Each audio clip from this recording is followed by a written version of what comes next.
Market లో invest చేసి మీ డబ్బులు డబుల్ చేసుకోవాలనుకుంటున్నారా? విజయవాడలో జరిగే సుందరరామిరెడ్డి గారి లైవ్ సెమినార్ కి అటెండ్ అవ్వండి. నమస్తే, welcome back to our channel. అమెరికాలో పార్ట్ టైం జాబ్స్ చేయాలనుకునే వాళ్ళకి మరో దెబ్బనే అనుకోవాలి. మరి ట్రంప్ వచ్చేసాడు. మరి ఈ 4 ఏళ్ల పాలన ట్రంప్ టర్మ్లో ఈ పార్ట్ టైం జాబ్ చేసే వాళ్ళ పరిస్థితి ఎలా ఉంటుంది? సరే, అక్కడికి వెళ్ళిపోయి ఏదో ఒక దగ్గర జాబ్ చేసేద్దాం అనుకునే వాళ్ళకి చెక్ పెట్టేసినట్టేనా? మరి దీనిపైన మరింత సమాచారం అందించడానికి మనతో పాటు ఉన్నారు అనలిస్ట్ రామకృష్ణ గారు. సార్తో మాట్లాడదాం. నమస్తే సార్. నమస్కారం అమ్మా. సార్, మనం ప్రీవియస్ కొన్ని వీడియోస్ చేసాం, ట్రంప్ ఎఫెక్ట్ కొన్ని రంగాల మీద ఇలా ఉంటుంది అని. సార్, మరొక్కసారి పార్ట్ టైం జాబ్ చేయాలనుకునే వాళ్ళకి అక్కడ ఇప్పుడున్నటువంటి సిచ్యువేషన్ ఏంటి అంటే ఏం చెప్తారు? అంటే ఆల్రెడీ న్యూస్లో మీరు చూసే ఉంటారు, చాలా చోట్ల భారతీయ విద్యార్థులు పార్ట్ టైం జాబ్స్ నుంచి వచ్చేసి మామూలుగా చేయడానికి ఇష్టపడట్లేదు లేదా భయపడుతున్నారని కొన్ని న్యూస్లు వచ్చాయి. అసలు first of all part time jobs అంటే ఏంటంటే వాళ్ళకి అక్కడ 20 గంటలు, ఒకవేళ వాళ్ళకి స్టైఫండ్ అది వచ్చి ఉంటే 20 గంటలు పెయిడ్ ఇంటర్న్షిప్ చేయొచ్చు విత్ ఇన్ ద యూనివర్సిటీ కానీ. ఓకేనండి. అది తప్పించి ఓపీటీలో సిపిటీలో ఉంటే తప్ప ఇంకెక్కడ ఎర్నింగ్ ఆపర్చునిటీ అనేది లేదు, చేయకూడదు. ఇది ఇల్లీగల్. అంటే యూనివర్సిటీ లోపలే చేయాలి. యూనివర్సిటీ లోపల యూనివర్సిటీ వాళ్ళే ప్రొవైడ్ చేస్తారు, అది చేసుకోవచ్చు. అది కాకుండా ఇంకేది చేసినా అది ఇల్లీగల్. ఓకేనండి, ఇల్లీగల్. అండ్ వాళ్ళు కానీ అది పట్టుకున్నారు అంటే వారి గవర్నమెంట్ దాన్ని డిపోర్ట్ చేయొచ్చు. సో ఇమిగ్రేషన్ అధికారులకి పట్టించి డిపోర్ట్ చేసేస్తారు. ఇది అంటే మనం అనుకుంటూ ఉంటాం కదా, రూల్స్ ఉండడానికి జరగడానికి కొంచెం వ్యత్యాసం ఉండడం వల్ల ఇన్ని సంవత్సరాలు నడిచిపోయింది. ఇప్పుడు ఏమైంది, ఒక్కసారి ట్రంప్ అధికారంలోకి రావడంలో ట్రంప్ తాలూకా ప్రామిసెస్ ఏవైతే ఉన్నాయో, ఆయన ఏమేమి ఎన్నికల్లో హామీలు ఇచ్చాడో అందులో ఒకటి ఇల్లీగల్ ఇమిగ్రెంట్స్ అన్నాడు. ఇల్లీగల్ ఇమిగ్రెంట్స్ అనే దానిలో అంటే భారతీయులకు బాగా ఎక్కడెక్కడ దెబ్బ వస్తుందంటే, ఇల్లీగల్ ఇమిగ్రెంట్స్ని ఎక్కువగా ఎందుకు పెట్టుకుంటారు, తక్కువ వేతనానికి వాళ్ళు ఉద్యోగాలు చేస్తూ ఉంటారు. సో మెక్సికన్స్ కానీ, మేజర్లీ మెక్సికన్స్. సో ఇప్పుడు ఫామ్ లేబర్ ఇవన్నీ చేయడానికి వచ్చేవాళ్ళు వాళ్ళు విపరీతంగా వస్తారు. అయితే ఇతను చెప్పిన హామీ ప్రకారం వాళ్ళు కానీ పంపించేయాలంటే ఒక్కసారి ఆ రంగాల్లో ఉన్న ఇల్లీగల్ ఇమిగ్రెంట్స్ అందరూ వెనక్కి వెళ్ళిపోవాల్సి ఉంటుంది. అలాగా మన విద్యార్థులపై ఎలా పడిందయ్యా అంటే, వీళ్ళు చాలా చాలా ఎక్కువ లోన్లు తీసుకుని అక్కడికి వెళ్ళిన వాళ్ళు 40 లక్షలు 60 లక్షలు లోన్లు పెట్టుకుని అక్కడికి వెళ్ళారు. వెళ్ళిన తర్వాత అంటే ఇలాంటిది ముందే ఊహించలేము అన్నీ ఎలా జరుగుతాయన్నది. సో అందుకని ఎలా ప్లాన్ చేస్తారంటే, ఓకే మనకి కాలేజ్ ఉంది, కాలేజ్ ఫీజు కాకుండా అంటే అందరికీ ఇంటర్న్షిప్లు రావు, స్టైఫండ్లు ఎవరు, టీచింగ్ అసిస్టెంట్షిప్, రీసెర్చ్ అసిస్టెంట్షిప్ అందరికీ వచ్చే అవకాశం లేదు కాబట్టి వీళ్ళు వేతనం ఎలాగోలాగా డబ్బులు సంపాదించి వారు అక్కడ ఉండడానికి కనీసం లివింగ్ ఎక్స్పెండిచర్ వాళ్ళు ఏమైనా ఉంటే దాన్ని గడుపుకోవడానికి అని చెప్పి వాళ్ళు గ్యాస్ స్టేషన్స్లోనూ లేకపోతే రీటైల్ స్టోర్స్లోనూ వాటిల్లోనూ పనిచేస్తూ ఉంటారు. జరుగుతూ ఉండేది, నడిచింది.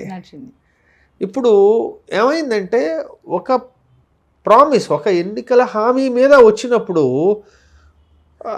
అధ్యక్షుడి పైన కానీ లేదు ఆయనకి బాగా సపోర్ట్ చేసేవాళ్ళు, వాళ్ళ సపోర్టర్స్కి కానీ వాళ్ళ ఓటర్ బేస్కి కానీ చాలా ఫోకస్ ఎక్కువ ఉంటుంది ఆ విషయం మీద.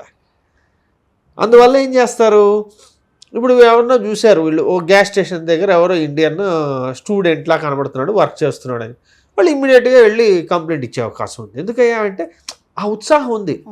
వెనకటికి అంటారు కదా, కొత్త బుచ్చగాడు పొద్దెరగడని. సో ఆ ఉత్సాహంలో ఏం చేస్తారంటే, ఇప్పుడు ఇలాంటి వాళ్ళు ఎక్కడెక్కడ ఉన్నారని రకరకాల రంగాల్లో ఎక్కడెక్కడ వీళ్ళకి దొరికితే కంప్లైంట్ చేసే అవకాశం ఉంది. ఎవరైనా ఓన్లీ ఇల్లీగల్ ఇమిగ్రెంట్ వచ్చి ఓన్లీ ఉద్యోగం ఏదో ఉపాధి కోసం వచ్చిన వాళ్ళకి ఏంటంటే మహా అయితే వాళ్ళు వెనక్కి వెళ్ళిపోవాల్సి వస్తుంది.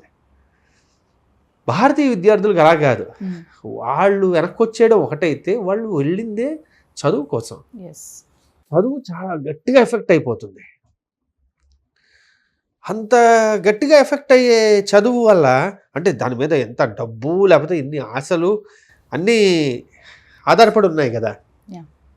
అందువల్ల అలాంటిది ఇంకా పెద్ద దెబ్బ అన్నమాట. అందుకని భారతీయ విద్యార్థులపై ఇది చాలా గట్టిగా ప్రభావం చూపించే అవకాశం అయితే ఉంది.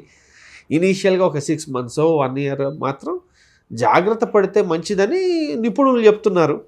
అండ్ పిల్లలు కూడా అలాగే ఆ భయం అనేది ఉంటుంది. భయంతో ఎంతకాలం ముందుకెళ్ళగలరు, కాబట్టి వాళ్ళు కొంచెం జాగ్రత్త పడుతున్నారు. అంటే ఇక్కడ జాబ్స్ చేస్తూ కూడా సార్ వాళ్ళ ఎక్స్పెన్సెస్కి ఏదైతే ఖర్చులు ఉంటాయో సరిపోక వాళ్ళు క్రెడిట్స్ కూడా చేయడం అనేది జరుగుతూ ఉంటుంది కదా, అప్పులు. ఇంకా వాళ్ళు అక్కడ అప్పుడు ఇంకా అది తప్పదు ఎలాగ రకరకాలుగా ఉంటాయి.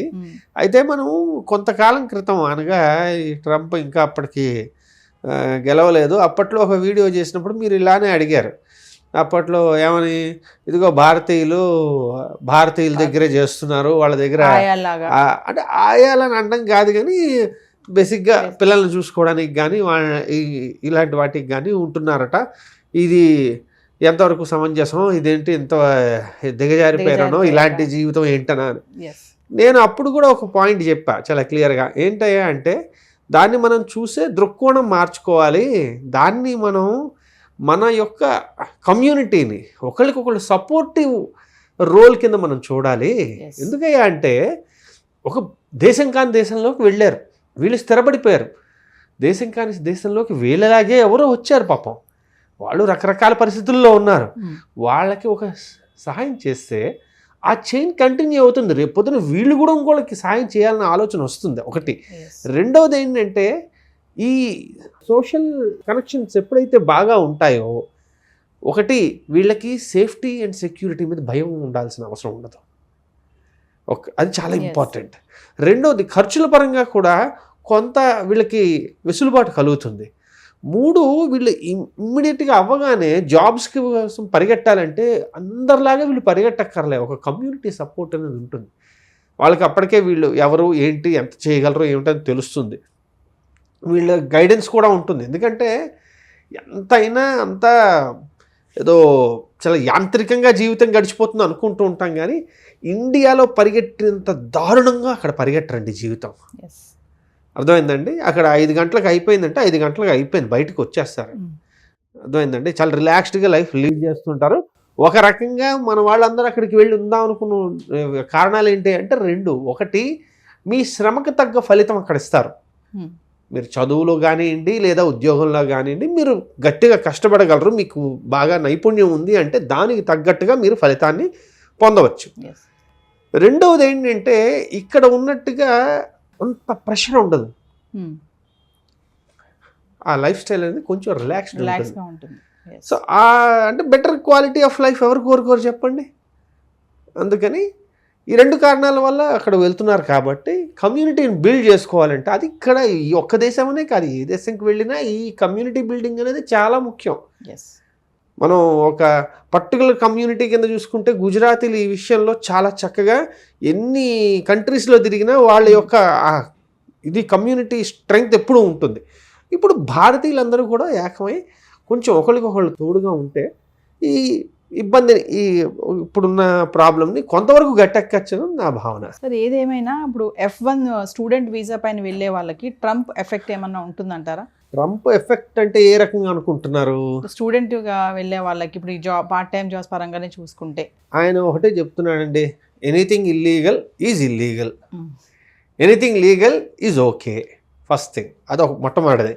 కాబట్టి మనం పార్ట్ టైం జాబులు అనేది ఆల్రెడీ ఇల్లీగల్, ఇంకా ఆ విషయం మనం ఆలోచించడం అనవసరం అయిపోయింది. రెండవది, వీళ్ళు విదేశీ స్టూడెంట్స్ని వీళ్ళు రాణిస్తారా లేదా? అది చక్కగా రాణిస్తాడు, వాళ్ళ అంత డబ్బులు వస్తూ ఉంటే వాళ్ళు ఎందుకు రానివ్వరు?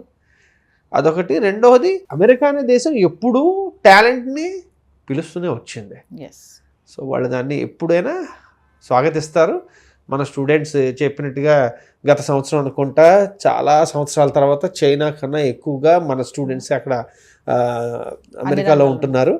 కాబట్టి అలా పెరుగుతూ వచ్చింది. వాళ్ళు ఎప్పుడు స్వాగతిస్తూనే ఉంటారు, ఎందుకంటే మనం బోల్డ్ డబ్బులు తీసుకెళ్ళి అక్కడ ఇస్తూ ఉంటాం కాబట్టి పర్వాలేదు. అంతేనండి. Thank you. ఓకేనమ్మా. హాయ్.